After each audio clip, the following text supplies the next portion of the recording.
अस्सलाम वालेकुम।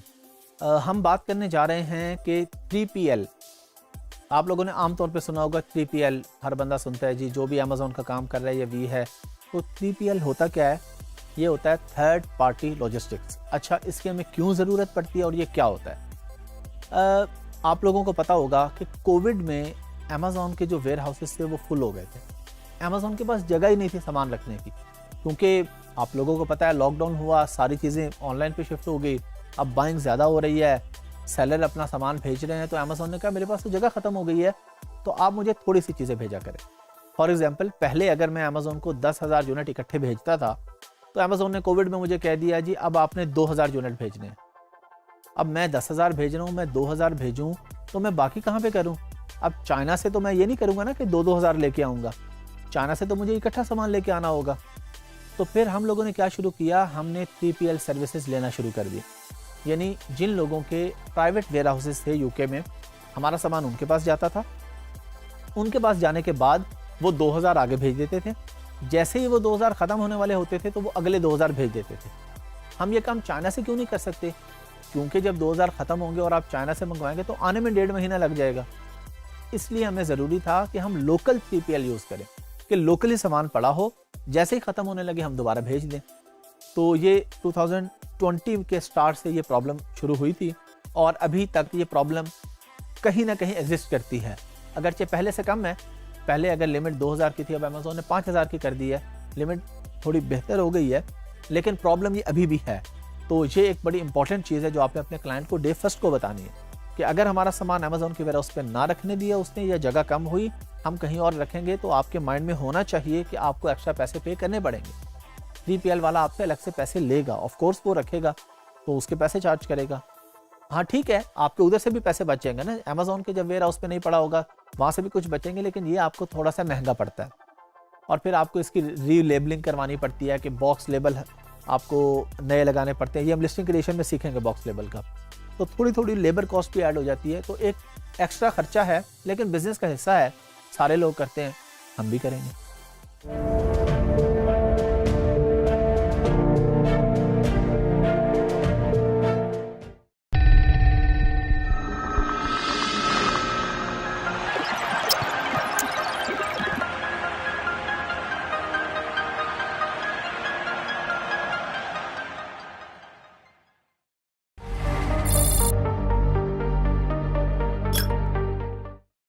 अस्सलाम वालेकुम। हम लोग सीखेंगे कि रिवर्स सोर्सिंग क्या होती है। बहुत आसान है। हम जब नॉर्मली कोई भी प्रोडक्ट अलीबाबा पे ढूंढते हैं या किसी भी और वेबसाइट पे ढूंढते हैं, हमारे पास ऑप्शन आ रही होती है, सर्च बार में हम अपने प्रोडक्ट का नाम लिखते हैं, पिलो लिख दिया, तो उसके साथ लिखा आ रहा होता है प्रोडक्ट्स। अगर आप उसको चेंज करके सप्लायर कर देंगे कि जी हमें पिलो के सप्लायर्स दिखाए, सप्लायर जब वो डायरेक्टली दिखाएगा तो उसमें हमें उस सप्लायर के कैटलॉग में ये भी पता चल जाएगा कि वो और भी क्या क्या चीज़ बेचता है।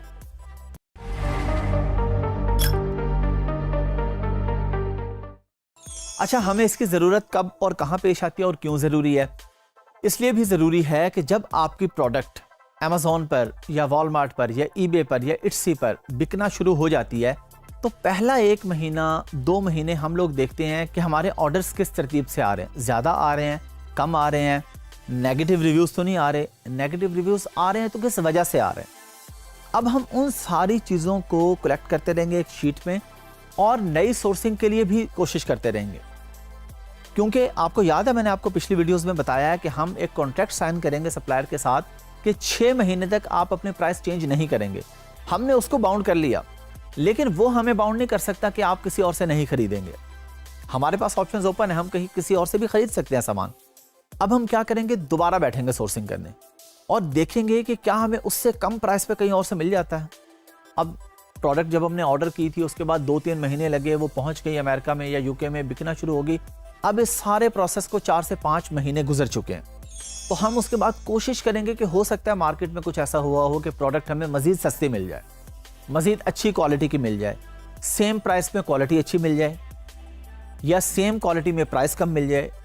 या अगर हमें नेगेटिव रिव्यूज़ आ रहे हैं तो हम देखते हैं जी इस सप्लायर को हमने बताया भी था कि हमारे नेगेटिव रिव्यूज़ नहीं आने चाहिए, फिर भी आ रहे हैं। अब हम सप्लायर चेंज करने के ऑप्शन की तरफ जाते हैं। तो इसलिए उस सूरत में हम रिवर्स सोर्सिंग भी करेंगे डायरेक्ट सोर्सिंग भी करेंगे, प्रोडक्ट सोर्सिंग पे भी जाएंगे, सप्लायर सोर्सिंग पे भी जाएंगे, अलीबाबा को भी देखेंगे, लोकल वेबसाइट्स भी देखेंगे, गूगल पे जाके भी देखेंगे। हम अब ज़्यादा बेहतर तरीके से वर्किंग करेंगे क्योंकि अब हमारी प्रोडक्ट बिकना शुरू हो गई है। अब हमें उस पर मज़ीद मेहनत करनी है कि नेगेटिव रिव्यूज़ अगर आ रहे हैं तो वो ना आएँ, और क्या सूरत है कि हम अपनी सेल को मज़ीद इंक्रीज़ करने के लिए प्राइस बेहतर ले सकें या क्वालिटी बेहतर। अब ये जो मैंने आपको बात की है क्वालिटी और प्राइस, इससे क्या मुराद है? पिलो है, उसकी फिलिंग है 500 ग्राम और वो हमें मिल रहा है $5 का।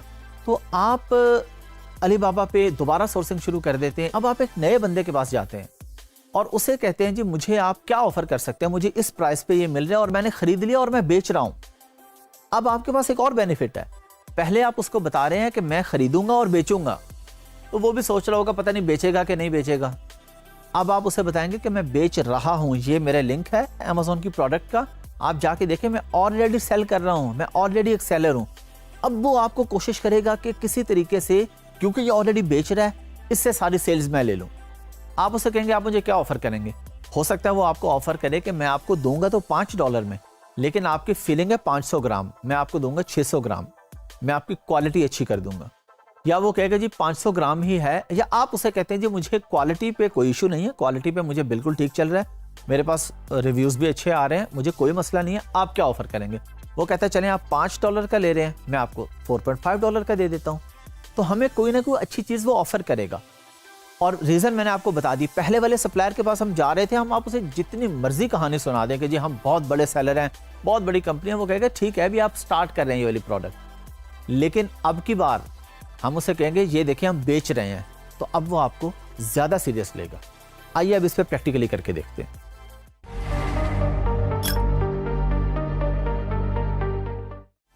हम चले गए जी अलीबाबा पे और यहां पे हमने लिख दिया पिलो। पिलो लिख के एंटर किया। अब हम ये देख रहे हैं कि हमारे साथ ये देखें, ये प्रोडक्ट्स लिखा आ रहा है, हमने इसको एंटर कर दिया तो हमारे सामने ये पिलोस की डिटेल्स आ गई, कुछ सप्लायर्स आ गए हमारे सामने। एक और ऑप्शन हमारे पास क्या होती है जो हम पहले एक वीडियो में डिस्कस कर चुके हैं, लेकिन मैं आपको शॉर्टली बता देता हूँ कि ये प्रोडक्ट्स पे क्लिक करके आप इसको सप्लायर्स कर दें। सप्लायर्स कर देंगे तो अब हम इसे कहते हैं जी ये रिवर्स सोर्सिंग हो गई है। बाकी डिटेल मैं आपको ऑलरेडी बता चुका हूँ ये क्यों करते हैं और रिवर्स सोर्सिंग में हमें और क्या क्या चीज़ें होती हैं, और जब हमारी प्रोडक्ट वहाँ पे अमेज़ॉन पर बिकना शुरू हो जाती है तो हम क्यों एक दफ़ा दोबारा वर्किंग करते हैं सारी। ये मैं आपको अभी जब मैंने आपको डिटेल बताई है शुरू में, तो मैंने आपको जिक्र किया था एक वेबसाइट है 1688, उसको भी हम वैसे खोल के देख लेते हैं। अब देखिए मैंने आपको अलीबाबा डिटेल से बताया, फिर मैंने आपको थॉमस नेट डिटेल से बताया, तो इसका मतलब है कि आप कोई भी और सोर्सिंग की वेबसाइट हो तो आप उसको देख सकते हैं, आपको पता चल जाएगा कि आपने काम किस तरीके से करना है। लेकिन हम फिर भी चलें देखते हैं जी 1688, ये चाइना की एक लोकल सोर्सिंग की वेबसाइट है। ये हमारे सामने आ गई, हमने इस पर क्लिक कर दिया, हमने ये वेबसाइट खोल ली 1688 और ये सब चाइनीज़ में। अब आप क्या करेंगे? अब आपने LMS पे मैसेज नहीं करना शुरू कर देना, आपने सिंपली यहाँ जाके इंग्लिश पे क्लिक कर देना। आपको जहाँ पे नहीं समझ आए आप 100 दफ़ा सवाल करें, लेकिन बेसिक चीज़ों के लिए मैसेज करने के बजाय खुद से देखना है आपने, क्योंकि अगर आप चीज़ों को एक्सप्लोर नहीं करेंगे, आप चीज़ों को बेहतर तरीक़ों से सीखेंगे नहीं, तो प्रैक्टिकली आप कामयाब नहीं हो सकेंगे। आपको हर स्टेप पे जब आपका क्लाइंट मिलेगा, हर स्टेप पे आप LMS पे मैसेज तो नहीं करेंगे कि जी मुझे सर ने बताया था कि आपने पूछना है हाउ आर यू, तो अब इस बंदे को तो इंग्लिश आती नहीं, मैं क्या पूछूं? भाई उससे पूछ लो आपका क्या हाल है। मतलब चीज़ों को एक एक चीज़ पे बिला वजह मैसेज नहीं करना शुरू कर देना। जहाँ ज़रूरत हो 100 दफ़ा करें, लेकिन जहाँ ज़रूरत नहीं है खुद से कॉमन सेंस यूज़ करनी है आपने, क्योंकि ये काम ही ऐसा है कि इसके अंदर चेंजिंग कहीं ना कहीं आती रहेगी। इंटरनेट की दुनिया है, जैसे मैंने आपको बताया, थीम चेंज हो सकता है जब आप ये वीडियो देख रहे हों, आप में से कोई इस वीडियो को देर से देख रहा हो, वो कहेगी जी सर ने जब अलीबाबा खोला था तो वो ऑरेंज कलर का होता था, अब तो ये ब्लू कलर का हो गया, अब हम क्या करें? आप मेहनत करें, ये कलर स्कीम पे और ये थीम पे, इस चीज़ों पे जाके आपने भाग नहीं जाना या आपने किसी को तंग नहीं करना शुरू कर देना कि जी अब हम क्या करें। आपने खुद से देखना है। अल्लाह ताला ने आपको अकल अता की है, फ़हम अता की, आप ये वीडियो देख रहे हैं, आप मेरी बात समझ रहे हैं, आप स्क्रीन देख रहे हैं, अल्लाह ने आपको इतनी समझ अता की है, तो इस समझ को थोड़ा सा और ज़्यादा इस्तेमाल करना है कि जहाँ पे कहीं अगर कोई इंटरफेस चेंज है, कोई चीज़ें हैं, तो आपको खुद पता होना चाहिए कि आपने क्या करना है। यहाँ पे मैंने आके इंग्लिश पे क्लिक कर दिया तो अब ये इंग्लिश में हो गया, इसमें कोई परेशानी की बात नहीं। अच्छा, अब इसमें फिर कोई टेंशन की बात नहीं है कि ये थोड़ा सा चाइनीज़ में क्यों लिखा आ रहा है, लिखा आ रहा है, लिखा आता रहे, हमें फ़र्क नहीं पड़ता है। हमने अपना काम करना है, हमें अपने काम से गर्ज है। काम के अलावा हमारे पास ये स्क्रीन पे क्या आ रहा है हमारा उससे कोई लेना देना नहीं है, क्योंकि हमने इसको इंग्लिश में कर लिया है। अब हमारे सामने देखें ये कैटेगरीज आ रही हैं, चिल्ड्रंस क्लोथिंग की आ रही है, होम फर्निशिंग की आ रही है, फूड ड्रिंक की आ रही है, ब्यूटी मेकअप की आ रही है। आपको जिस भी फील्ड में प्रोडक्ट चाहिए, जो कि हम अलीबाबा और थॉमस नेट पे सीख चुके हैं, ये सिंपली एक मैं आपको ओवरलुक दे रहा हूँ यहाँ पे, वो आप यहाँ पे देख लेंगे। यहाँ पे आप सर्च कर लेंगे, ये ऊपर लिखा आ रहा है search for goods supplier purchase. यहाँ पे उसी तरह लिखना है जैसे अलीबाबा पे लिखा था, फिर भी हम एक दफ़ा लिख लेते हैं। यहाँ पे पिलो लिखा है, अब पिलो लिख के एंटर मैं नहीं करूँगा, क्योंकि अब आपको पता है कि एंटर कैसे करते हैं, सर्च कैसे करते हैं, जिस तरह मैंने आपको पहले बता दिया। अब आप इसको खुद से प्रैक्टिकल करें। आज आप खोलें 1688 और उस पर जाके देखें, पिलो लिखें, ग्लास लिखें, मेकअप का सामान लिखें, ब्यूटी का सामान लिखें, जो चीज़ भी आपको चाहिए या नहीं भी चाहिए तो प्रैक्टिस के लिए लिखते रहें और देखते रहें किस तरीके से सप्लायर आते हैं, किस तरह उनसे कॉन्टैक्ट किया जाता है। ये मैं आपको थॉमस नेट पे भी बता चुका हूँ, अलीबाबा पे भी बता चुका हूँ। अब अगर आप में से कोई ये कहे कि जी इस पे तो कॉन्टैक्ट सप्लायर ऊपर आ रहा है, उस पे नीचे आ रहा था, ये मैं आपको बार बार बता चुका हूँ कि कहीं भी हो सकता है। आपका काम है चीज़ों को सीखना, आपने ये नहीं देखना कौन सी चीज़ कहाँ पे है, आपको पता होना चाहिए कि सप्लायर से कॉन्टैक्ट कैसे किया जाता है।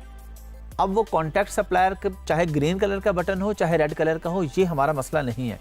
हर वेबसाइट का चेंज हो सकता है, हमने इन चीज़ों पे नहीं जाना, हमने काम पे फोकस करना है।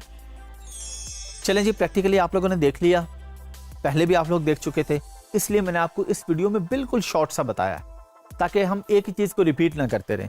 अगर आपको कोई चीज़ नहीं समझ आ रही तो आप वो पुरानी वीडियो जाके दोबारा देख सकते हैं। कोई भी ऐसी वीडियो, कोई भी ऐसी बात, हंटिंग है, सोर्सिंग है, हीलियम 10 मैंने आपको बताया, कोई भी चीज़ है जो आपको नहीं समझ में आ रही, बजाय इसके कि मैं एक नई वीडियो में आपको जीरो से वो करके दिखाऊं, आप पुरानी वीडियोस में जाएं जो आप देख चुके हैं, आपके सिस्टम में ऑलरेडी मौजूद है, आपको पता है, तो आप वहां से जाके भी देख सकते हैं। इस वीडियो में मैंने आपको बिल्कुल शॉर्ट बता दिया है कि प्रोडक्ट सोर्सिंग या सप्लायर सोर्सिंग किस तरीके से होती है।